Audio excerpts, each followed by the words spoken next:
Então, pessoal, boa tarde. Vamos dar início aí às apresentações dos seminários, né, da disciplina de Direito Constitucional 2, da professora Ana Paula.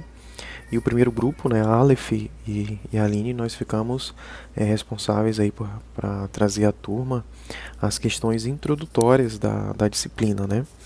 A Aline ficou responsável por trazer principalmente esses conceitos iniciais, né, por exemplo, a localização dos direitos fundamentais dentro da Constituição, né, aquela divisão clássica que se tem entre direitos e deveres individuais, direitos sociais, direito de nacionalidade, direitos políticos e partidos políticos. Ela fez também menção aí à questão da evolução dos direitos fundamentais, né, que traz basicamente essa questão da historicidade desses direitos, né, que não são direitos que surgiram em um único momento, mas são frutos de reivindicações sociais, né, e que surgiram gradativamente, né.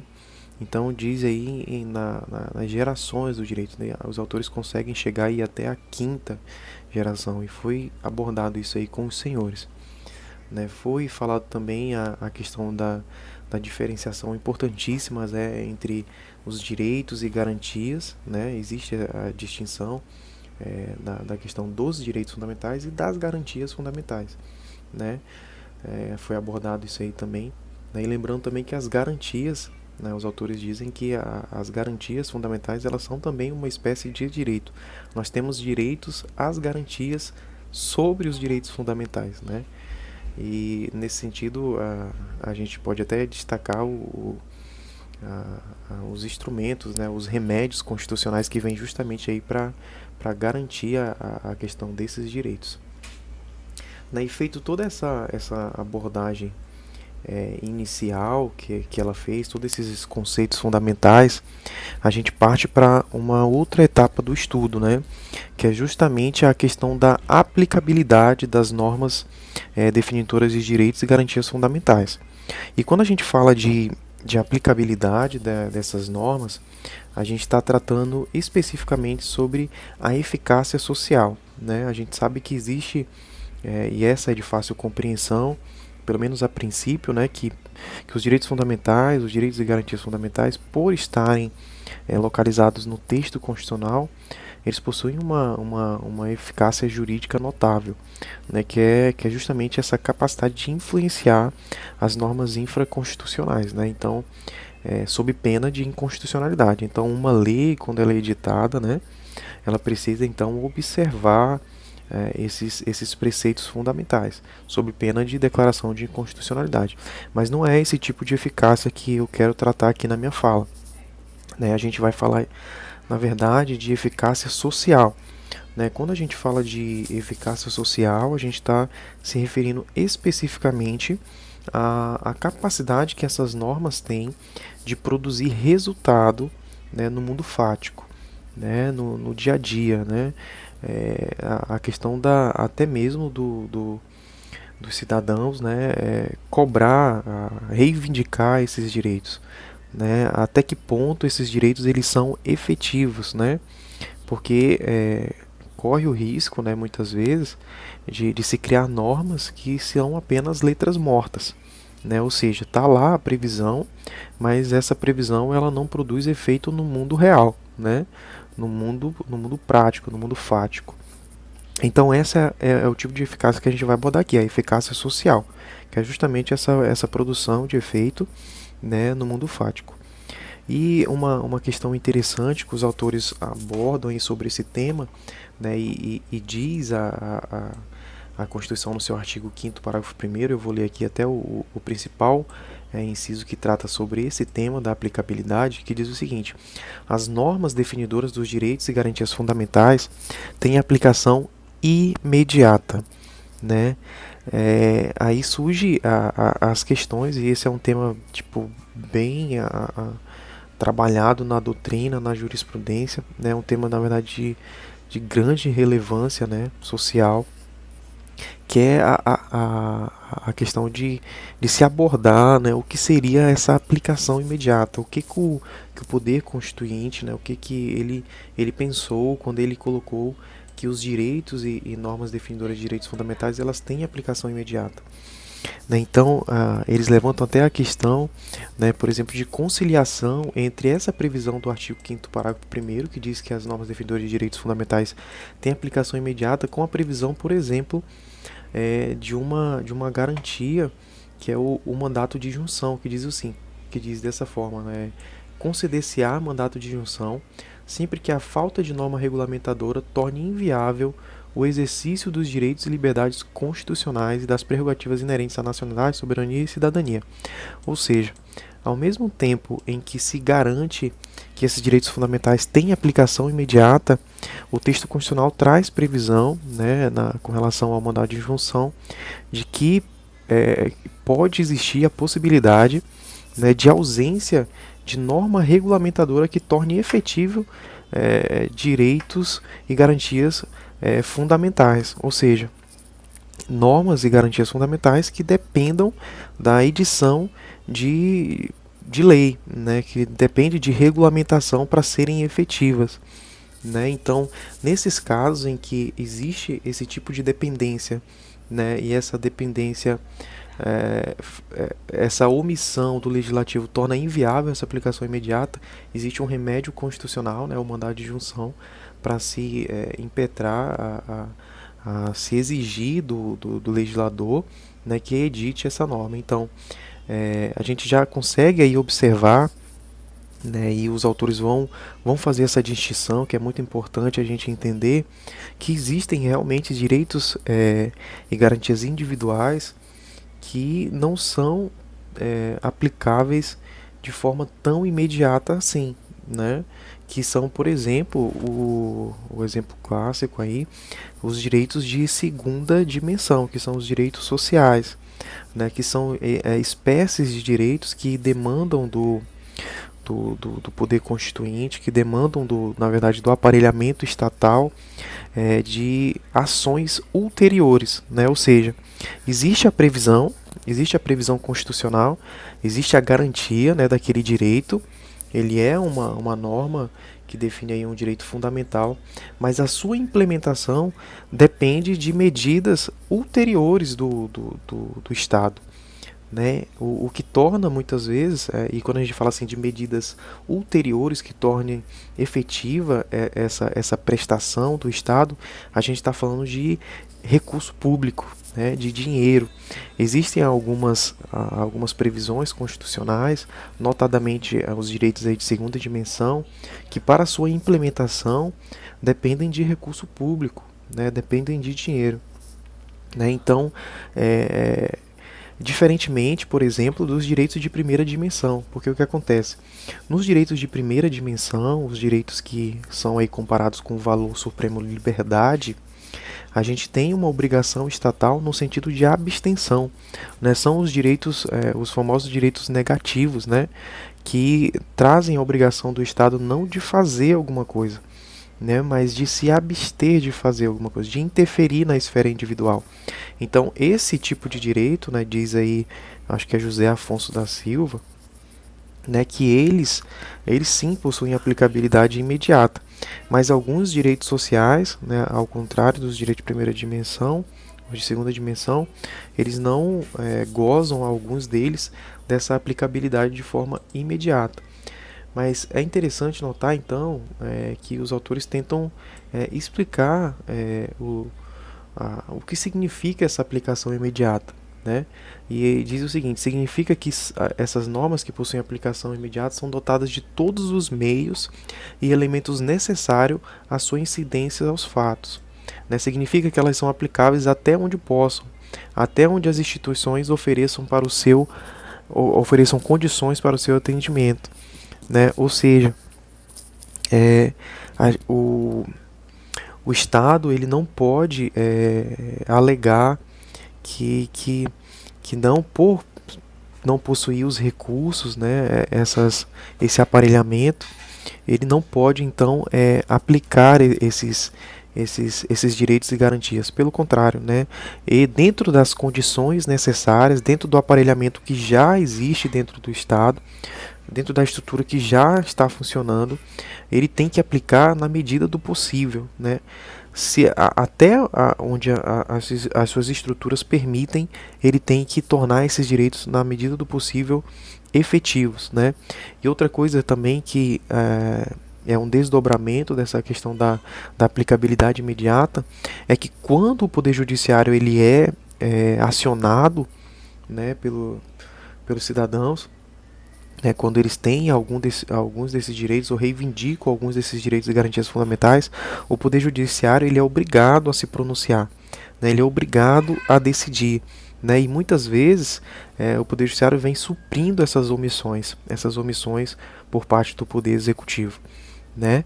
Então, tem se verificado no caso concreto, né, em alguns casos concretos, justamente isso, né, em que ficou evidenciado que existe uma omissão legislativa, existe um direito que depende de uma edição, de uma norma ulterior, né, e que há o acionamento do Poder Judiciário, o Poder Judiciário vem e supre essa omissão. Né? Então, a questão da aplicabilidade aborda todas essas questões, né? Mas principalmente tentam trazer aí à tona a questão da importância da eficácia social desses direitos. Né? Eles precisam ser aplicados de forma imediata. Né? Não há que se falar em ausência de condições de tornar efetivos esses direitos. Né? A gente precisa, dentro da estrutura que a gente já tem, né, buscar de todas as formas garantir que eles sejam efetivos. Então, superada a questão da aplicabilidade, né, e aí eu também falei para vocês de dois, eu falei do mandado de injunção, né, que é um importante instrumento aí para combater a questão das omissões aí do Estado, né, que é a famosa síndrome da inefetividade, né, quando o Estado ele é inerte, né, quando ele não faz, ele é omisso. Superada essa questão da aplicabilidade, fiquei responsável também para trazer aí a vocês uma teoria, né, acerca do status, os 4 status de Jelinek, né? Não sei se é exatamente essa a pronúncia, mas essa teoria ela vem abordar as 4 posições, na verdade, em que o indivíduo se encontra perante o Estado. Né? Ele fica de frente para o Estado. Existem 4 possibilidades de posições que a gente pode ocupar, né? Que é o status passivo, né? Que é quando o indivíduo se encontra em posição de subordinação aos poderes públicos, né? Vincula-se ao Estado por mandamentos e proibições. Né? Esse é o tipo de status que é comum, né, de se explicar. Né? É justamente aquele estado de sujeição ao Estado. Né, o estado passivo, o status passivo, né, em que o indivíduo se encontra sujeito aos mandamentos, né, às edições das leis, né, em que trazem proibições, né, ou abstenções aos indivíduos. Tem também aí o status negativo, né, que é o indivíduo por possuir personalidade goza de espaço de liberdade diante das ingerências dos poderes públicos. Né? Nesse sentido, podemos dizer que a autoridade do Estado exerce sua soberania sobre homens livres. Né? Os status negativos eles estão relacionados aí a justamente esse homem livre, né? Esses direitos de liberdade, que é justamente a questão que são chamados direitos, na verdade, negativos, né? Que o Estado ele se vê obrigado a não intervir na esfera individual. Então são direitos que servem para nos proteger de interferências indevidas do Estado, né? São o famoso status negativo. E tem também o status positivo, né? Que é onde o indivíduo tem o direito de exigir que o Estado atue positivamente, realizando uma prestação ao seu favor. Nesses status positivos, a gente pode até relacionar com os direitos de segunda dimensão, né? Que são direitos em que a gente tem aí a faculdade, né, de exigir que o Estado não mais se abstenha, né, deixe de fazer alguma coisa, mas que o Estado faça alguma coisa. Então, o indivíduo, dentro do status positivo, ele ocupa uma posição de exigir do Estado uma prestação positiva, ao contrário do status negativo, né, que é justamente esse distanciamento, né, do Estado, essa obrigação de o Estado não intervir na esfera individual, né? E o status ativo. No status ativo, esse teórico ele vai falar principalmente dos direitos políticos, que é justamente esse poder que o povo tem de interferir na vontade do Estado, participando ativamente, né, da formação deste, como por exemplo o direito de voto. Né, quando a gente vota e escolhe representantes, a gente está interferindo diretamente na formação de vontade do Estado, né?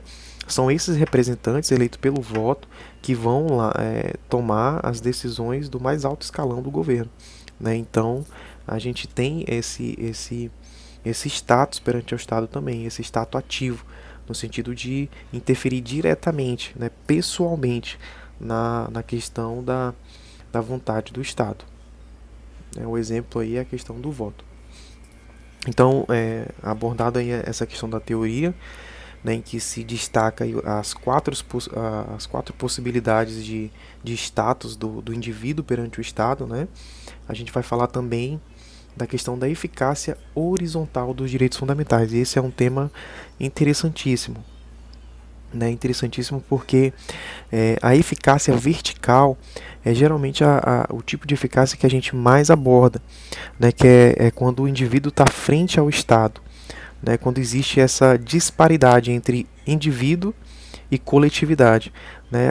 Com relação à eficácia vertical, a gente não tem dúvida, né, que os direitos fundamentais ele vem principalmente para nos proteger, né, diante dessa disparidade de ingerências por parte do Estado. Mas quando se fala em eficácia horizontal, a gente está falando da possibilidade, né, desses direitos fundamentais não serem aplicados somente na esfera nessa relação entre indivíduo e Estado, mas também nas relações individuais, né, nas relações entre as pessoas. Então, a doutrina vem trazendo aí algumas teorias, né, que tenta explicar como que acontece essa aplicação dos direitos fundamentais, dos direitos e garantias fundamentais, nessa esfera, nessa questão individual, nessas relações privadas, né? Como que acontece. E a teoria que prevalece aí é a teoria de eficácia direta ou imediata, né? Que é justamente a que contrapõe a indireta, que acha que esses direitos fundamentais eles só são aplicados aos indivíduos na esfera individual, entre as pessoas, através da intermediação da lei, né? Através da intermediação de outra pessoa, de terceiro, né? No caso, a produção legislativa. Mas na eficácia direta ou imediata é o contrário, né? Essa aplicação ela é realmente direta, né? Ela acontece, alguns direitos fundamentais podem ser aplicados às relações privadas sem que haja a necessidade de intermediação legislativa para sua concretização, né? Então, esses direitos individuais eles são aplicáveis não só a relações entre o indivíduo e o Estado, mas também de indivíduo para indivíduo e de forma direta, né, sem a necessidade de uma intermediação legislativa. E a gente consegue observar isso mais precisamente através de alguns precedentes, né? E um exemplo clássico aí que vem sendo mencionado nas literaturas é justamente no caso, por exemplo, de uma sociedade, né, em que um dos sócios é excluído da sociedade sem direito ao contraditório e ampla defesa, né? E esse é um típico caso em que a questão do direito fundamental ao contraditório e à ampla defesa ele é aplicado também nas relações privadas, né? Tem outro caso também aqui, que é aqui, ó, um precedente aqui que o livro traz, né? Que é a discriminação de empregado brasileiro em relação ao francês da empresa Air France, né? Mesmo realizando atividades idênticas, né? Determinação de observância do princípio da isonomia, né? Isonomia também na relação privada, né? Não existe raça ou cor que torne esses dois indivíduos, né, detentores de dignidade humana diferentes um do outro, né? Então eles têm que ser tratados de forma isonômica. É um caso em que o princípio da isonomia é aplicado também na relação privada. Feito isso, né, destacado aí essa questão da eficácia horizontal, né, dizendo também que ela já é uma realidade, né? Os direitos fundamentais também devem ser aplicados aí às relações individuais. Existe também um outro conceito que os professores trazem aí, né, que é a eficácia diagonal, salvo engano, né, que são relações em que há uma certa disparidade, né, que é o caso, por exemplo, das relações de trabalho, em que o empregador, né, ele ocupa uma posição, digamos assim, superior à do empregado, né? E nesses casos existe também a questão da incidência dos direitos fundamentais, né? Eles também se aplicam a esse tipo de situação, né? Feito isso, eu quero concluir aqui a minha fala trazendo também a questão dos deveres, né? A gente vê que na fala inicial, né, o tema é direitos e garantias individuais, né, direitos e deveres. E o título primeiro, né, a primeira divisão ali dos direitos fundamentais, aqui, ó, direitos e deveres individuais e coletivos. Geralmente se dá ênfase à questão dos direitos, né? Mas existe também a questão dos deveres, né? E os deveres, eles também eles são exigíveis, né? Não só perante o Estado, né? Mas também a todos nós, né?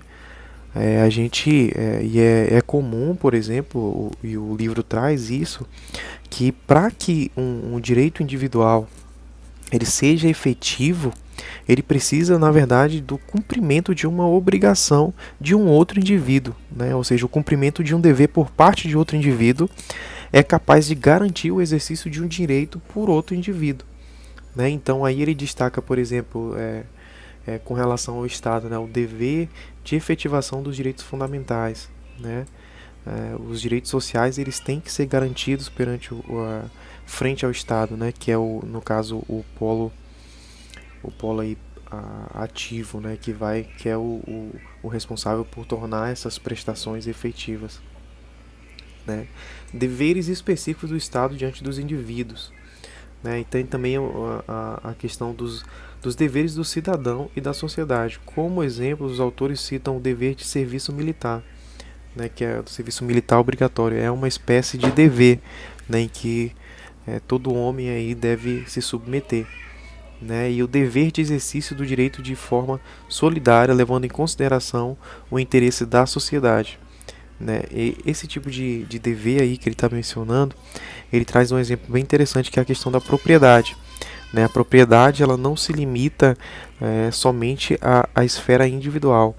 A propriedade, ela está limitada, ela está, na verdade, condicionada a uma função social, né. Então, diante disso, eu finalizo aqui a minha parte, né. Mencionei para vocês alguns aspectos aí dos direitos fundamentais. Depois da toda a parte introdutória que a Aline trouxe, eu falei para vocês aí acerca da aplicabilidade, eu falei para vocês aí acerca da teoria de Janílic, né, que traz aí a questão da Jellinek, na verdade, que traz aí a questão das 4 posições que o indivíduo se encontra perante o Estado. Falei também da eficácia horizontal, né, frente à questão da eficácia vertical, né, que existe também uma outra espécie de eficácia além da vertical, que no caso é a horizontal, que vem sendo aplicada cada vez mais né, que é quando os direitos fundamentais eles se tornam efetivos, né, eles são aplicáveis e são exigíveis também nas relações de indivíduo para indivíduo. E falei também dos deveres, né? E aí eu finalizo a minha fala aqui com vocês. Muito obrigado pela atenção. Até mais.